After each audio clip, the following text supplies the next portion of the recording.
The Java virtual machine that's used to run Java programs has a number of command line options. The options fall into two categories: the standard options that are expected to be a part of the Java command for some time to come, and the non-standard options which are designed for a special purpose and may be gone or work differently in the next version of Java. This is the default setting. It selects the client version of the Java virtual machine. This overrides the default of the client virtual machine and uses the server virtual machine instead. This is two different ways of specifying the same option. This specifies that the default class path setting should be ignored and that all classes are to be found in the directories specified in the class path. It's a list of directory names, which may include the names of jar files and zip files, separated by semicolons on Windows and separated by colons on other systems. A property in Java is a name that has a character string assigned to it as its value. Among the ways to set a system property is to use this command line option. Either of these will cause the JVM to display information about each class file as it is loaded. This option will cause the JVM to report on each garbage collection event as it occurs. This tracks the recycling of unused objects.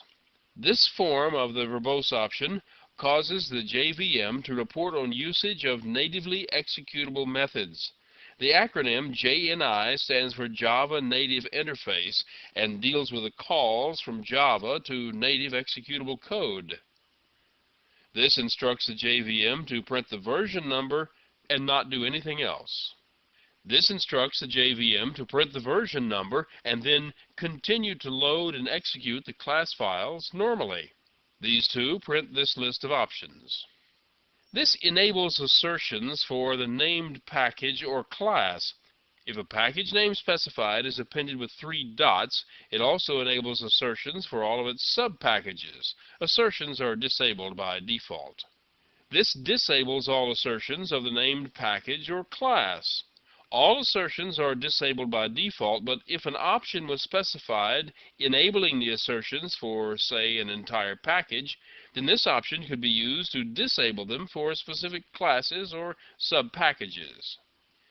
This enables assertions in all system classes. This is the default. This disables assertion in all system classes. This option will list the non-standard options available in the JVM. You should use this option on your JVM to see what's available, which will certainly differ a little from what I'm going to show you here. This is the default. Mixed mode operation means that only heavily used sections of code are compiled into native binary executables for speed while the program is running. The rest of the code is interpreted as Java bytecodes. This is the fastest mode of execution. Execute all code in interpreted mode only. None of the bytecodes are compiled into native code. This option disables class garbage collection.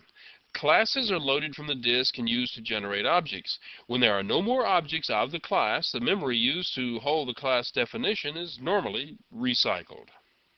This option will enable the incremental garbage collection, which collects garbage intermittently while the program is running.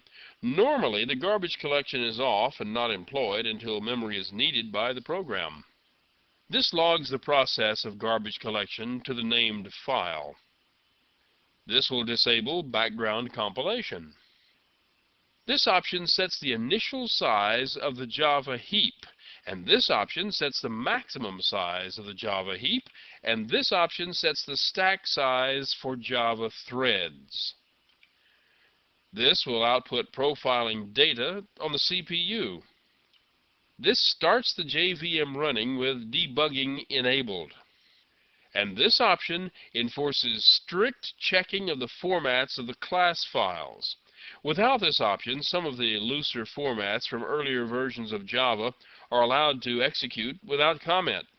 This option is called Future because it is expected that the future versions of Java will be more strict.